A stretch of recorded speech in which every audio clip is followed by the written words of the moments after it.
Om Swastiastu, umat sedharma yang berbahagia.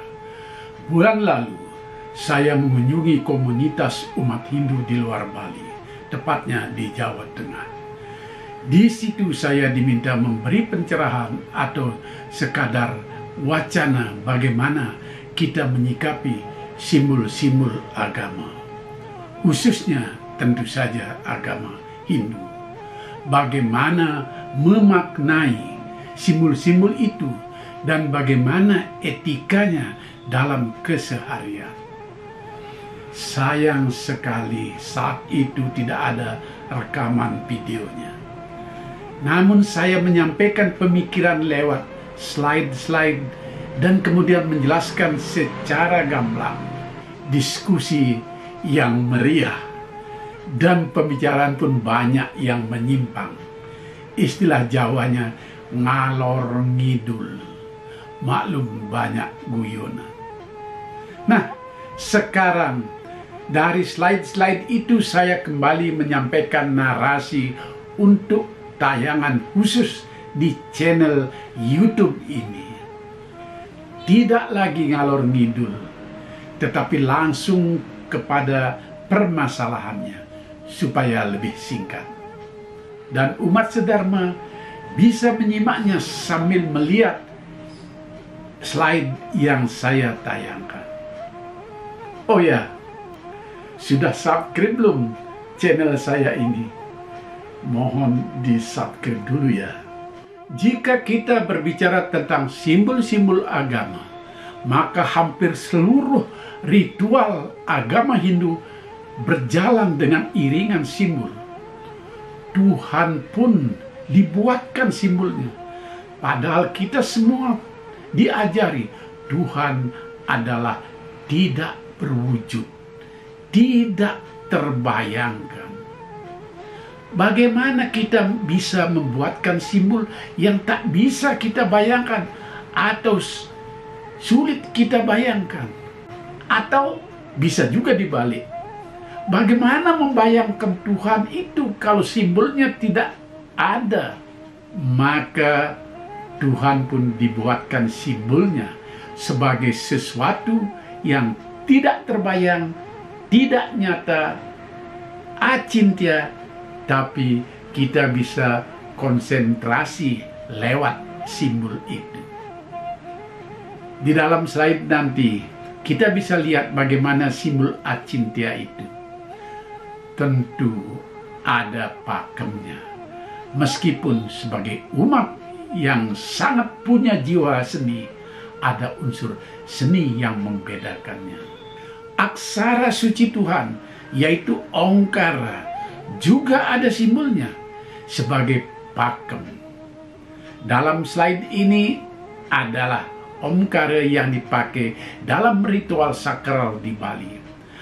Ada banyak jenis Ongkara yang ada di Bali sesuai dengan fungsinya, tetapi tidak semua saya cantumkan dalam slide ini. Misalnya ada Ongkara ngadeg, Ongkara padu muka, dan berbagai jenis Ongkara lagi yang biasanya dipakai untuk rerajahan. Semua itu adalah sakral. Jika kita keluar dari pakem yang dipakai di Bali dan di Jawa, banyak lagi jenis-jenis Ongkara sebagai aksara suci. Di slide ini contohnya. Apakah itu semuanya sakral? Mungkin saja di komunitas budaya tertentu hal itu sakral, tapi bisa jadi pula tidak. Atau bisa jadi hanya sekadar kaligrafi saja, yakni suatu aksara suci yang sudah dimodifikasi sebagai sesuatu yang bersifat seni. Bisa dipakai ilustrasi di buku misalnya, atau bahkan dijadikan ornamen dalam spanduk, dalam baju, dan sebagainya. Kemudian bagaimana dengan fungsi Tuhan yang dimanifestasikan dalam Istadewata sesuai dengan fungsi dan tugasnya? Semuanya dibuatkan simbol. Dan untuk para dewa atau Ista Dewata. Simbol ini bisa berupa manusia, namun manusia yang punya banyak kelebihannya. Misalnya, ada simbol manusia yang bertangan 4. Contohnya, Dewi Saraswati, Dewi Laksmi, Dewa Siwa, dan beberapa dewa-dewi lainnya. Tangan yang berlebih itu, kalau manusia tentu tangannya 2, tapi ini tangannya berlebih. Semuanya membawa benda atau alat yang juga simbol. Dewi Saraswati misalnya, ada tangan membawa buku, lambang kita harus terus menuntut ilmu. Ada tangan memegang alat musik, bahwa ilmu itu harusnya selaras dengan kesenian. Dan banyak simbol-simbol lainnya. Dewa Siwa misalnya, ada yang disimbolkan dengan bermata 3. Mata yang di tengah itu disebut Cudamani. Tidak semua simbol itu berupa manusia. Ada pula yang disimbolkan dengan jenis binatang. Ada simbol naga taksaka, ular yang besar. Ada simbol Garuda, burung yang besar. Kalau kita bicara di Bali, berbagai jenis barong itu juga merupakan perwujudan dari simbol. Barongket, barong landung, barong bangkung, semuanya simbol-simbol yang sakral. Lalu ada simbol yang mencampurkan antara manusia dan binatang.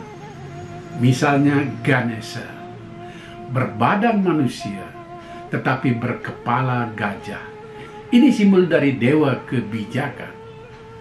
Ganesha yang sakral, taring sebelah kanan itu patah, adalah simbol begitu luas dan banyaknya turun kitab Weda, sehingga yang menuliskannya sampai kehabisan alat.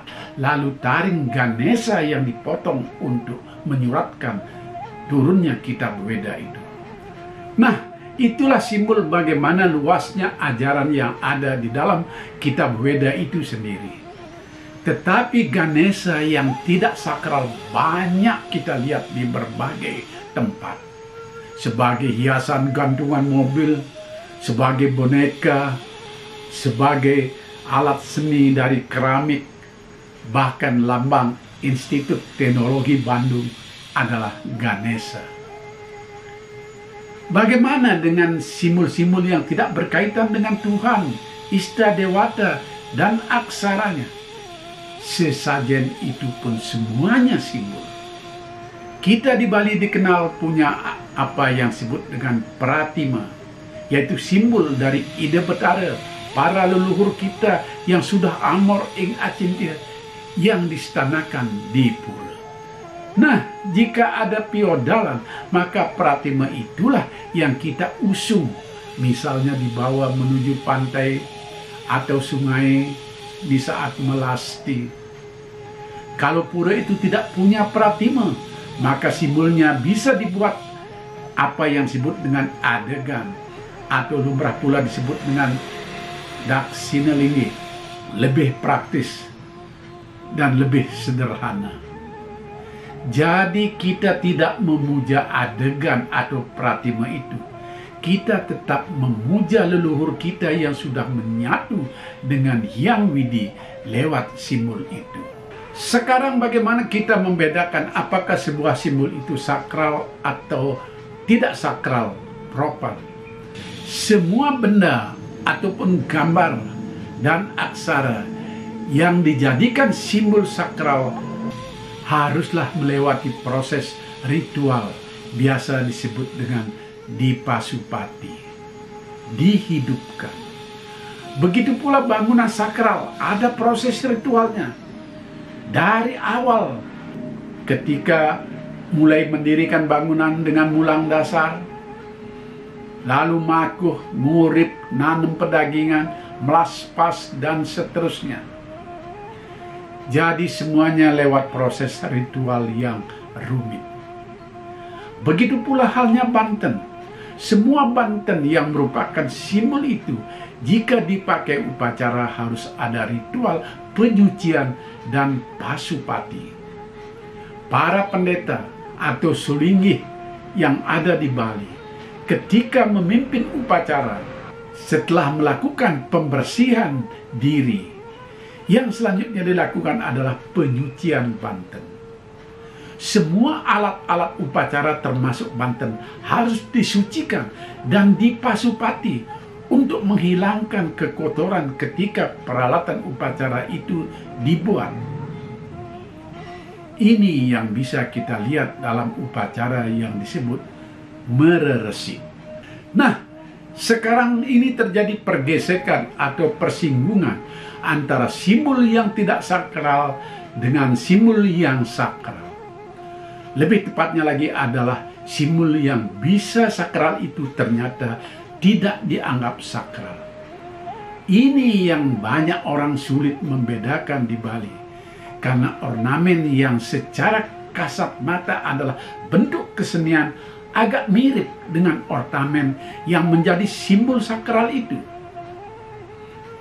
Simbol tidak sakral itu, karena tidak dipasupati, adalah bentuk budaya adat di Bali. Jadi, yang mana adat dan yang mana agama ini menjadi rancu. Padahal sesungguhnya bisa saja dibedakan kalau kita jeli. Misalnya simbol-simbol adat dan budaya Bali banyak dipakai oleh umat non-Hindu. Kita bisa lihat bagaimana umat Kristiani di Bali merayakan Natal seolah-olah banyak menggunakan simbol Hindu. Gerejanya mirip dengan bangunan pura. Ada candi bentar segala. Kalau Natal ada yang membawa canang gebogan, mirip orang Hindu ke pura. Gerejanya dihiasi dengan penyor. Lalu ada tari Bali yang biasa kita lihat kalau ada piodalan di pura. Banyak lagi contoh lainnya. Apa ada unsur pelecehan di sini? Semuanya itu hanyalah budaya. Jika semua itu tidak disakralkan lewat pasupati atau ritual Hindu. Ada seminar kesatuan tafsir aspek-aspek agama Hindu yang sudah dibukukan dan disebar ke masyarakat. Bagaimana membedakan antara budaya dan adat Bali dengan ritual agama Hindu. Umat Kristiani Bali itu adalah orang-orang Bali yang masih berbudaya Bali. Jadi mereka menggunakan alat-alat upacara dalam agama mereka, namun memakai budaya Bali, bukan memakai ritual agama Hindu. Apa boleh mereka memakai penjor di gereja? Boleh saja, karena penjor itu hanyalah hiasan. Dalam kesimpulan seminar kesatuan tafsir disebut pepenjoran. Ini bedanya dengan penyor yang sakral. Di Jawa saja kalau ada hajatan kawin atau sunatan, biasa pula memasang penyor. Sementara penyor yang dipakai upacara Hindu di Bali menjadi sakral karena ada banyak ornamen di dalamnya, dan tentu saja karena dipasupati. Ada misalnya padi, ada kelapa, ada pisang dan sebagainya. Sementara pepenjoran yang dipakai hiasan oleh umat Kristiani di saat Natal atau yang dipasang di hajatan sunatan di Jawa, tidak ada unsur-unsur seperti itu. Ada contoh lain. Kenapa warga Muslim di Pegayaman Buleleng memakai nama Putu, Ketut, Made, Nyoman, dan seterusnya? Orang sering menyebut itu adalah nama Bali yang Hindu. Bukan. Itu bukan nama Hindu. Itu adalah nama dalam adat dan budaya Bali. Sahabat kita yang Muslim di Pegayaman adalah orang yang berbudaya Bali. Tidak apa-apa nama mereka adalah Ketut Haji Abbas. Toh, agama anak-anak kita di Bali sekarang sudah mulai ke India-Indiaan. Begitu pula masalah berbusana. Busana kepura yang dipakai orang Bali saat ini adalah busana adat Bali. Hindu tidak mengatur busana untuk memuja Tuhan. Ke pura itu sesungguhnya bisa berbusana apa saja, jika pura itu adalah pura yang umum. Kalau pura dadia atau pura kawitan yang semuanya warga setempat, atau satu kawitan, satu leluhur, tentu boleh memasang aturan berbusana ke pura harus memakai kain, harus memakai destar. Tetapi bersembahyang ke pura umum yang biasa disebut pura jagat nata, berbusana apapun boleh. Yang penting adalah sopan dan menutup seluruh tubuh. Sahabat sedharma, akibat salah paham ini lalu ada yang menganggap orang Kristen dan orang Katolik di Bali seolah-olah tidak boleh merayakan Natal dengan berbusana, memakai kain, atau memakai destar seperti orang Bali. Memakai destar Bali itu seolah-olah keharusan dipakai di pura saja. Sekali lagi, kalau pura umum tidak harus memakai destar. Umat Hindu di Jawa juga tak memakai destar, tapi memakai belangkon. Umat Islam di Pegayaman juga ada yang suka memakai destar dan bukan memakai peci misalnya. Semuanya ini tergantung budaya apa yang mereka pakai. Perayaan Natal di Gereja Pulesari Jemberana sangat meriah. Saya pernah ke sana. Umat Kristiani di sana memakai gong dengan tarian-tarian beraneka ragam. Mereka itu orang Bali, cuma agamanya Kristen.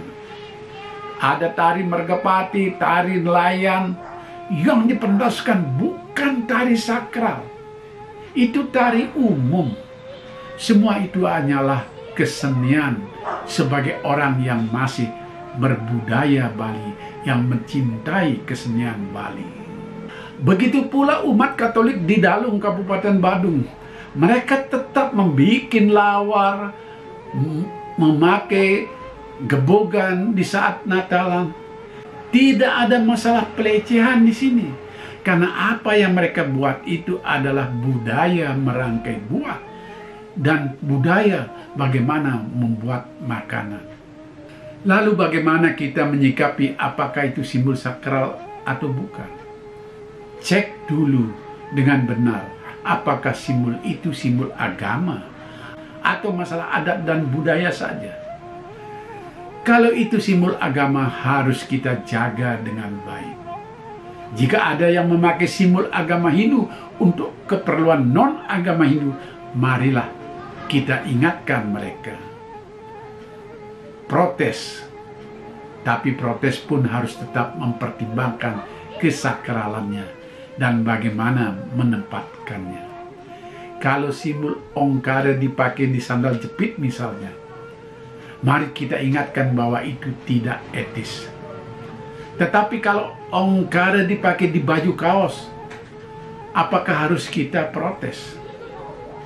Di sini kita juga perlu hati-hati. Sebaliknya kita harus tegas pula kalau simbol-simbol yang kita sakralkan dipakai untuk hal yang tidak sakral. Saya contohkan di sini kawasan yang disebut Garuda Wisnu Kencana di Jimbaran. Saya katakan berkali-kali, nama Garuda Wisnu Kencana itu adalah sakral, karena memang persis sama dengan wahana atau kendaraan Dewa Wisnu. Sementara patung itu, patung Dewa Wisnu, sudah salah arah tempatnya. Dewa Wisnu itu ada di utara sebuah kawasan. Kalau di selatan itu Dewa Brahma. Nah, patung Dewa Wisnu ini ada di selatan Bali. Dan namanya juga persis Garuda Wisnu Kencana untuk kendaraan Dewa Wisnu. Ini jelas memakai idiom Hindu yang sakral. Kenapa tidak memakai nama lain? Apalagi tempat itu bisa dipakai untuk berkesenian apa saja, termasuk seni pop yang tidak sakral sama sekali. Juga tidak ada orang bersembahyang di patung itu. Kalau terlanjur sudah disingkat menjadi GWK, ya saya usulkan ganti saja namanya menjadi Gerbang Wisata Kesenian atau Gerbang Wisata Kebudayaan atau apalah yang tetap singkatannya GWK. Nah, disinilah masuk soal etika, soal pantas atau tidak. Harus ada kompromi. Demikian yang bisa saya sampaikan. Marilah kita jaga simbol-simbol agama Hindu yang sakral itu tetap sakral. Sementara simbol budaya harus tetap menghormati etika jika ada itu kemiripannya dengan simbol agama. Kita harusnya bisa rukun dengan budaya yang sama meskipun agama bisa berbeda. Karena bagaimanapun kita hidup di dunia yang penuh dengan keberagaman dan budaya yang saling mempengaruhi. Simbol dan pernak-pernik ritual Hindu pun sejak lama kena pengaruh budaya asing. Seperti pemakaian uang kepeng, pisbolong yang datang dari Cina, hiasan atau yang disebut dengan pepatran di bangunan suci. Ada pengaruh asing, lumrah disebut patra Cina, patra Belanda, dan sejenisnya. Yang penting adalah kita tetap bisa membedakan mana yang sakral dan mana yang tidak sakral, mana yang budaya dan mana yang agama. Sampai jumpa sahabat semua. Jangan lupa like, share, dan subscribe channel saya ini. Rahayu. Om Santi, Santi, Santi. Om.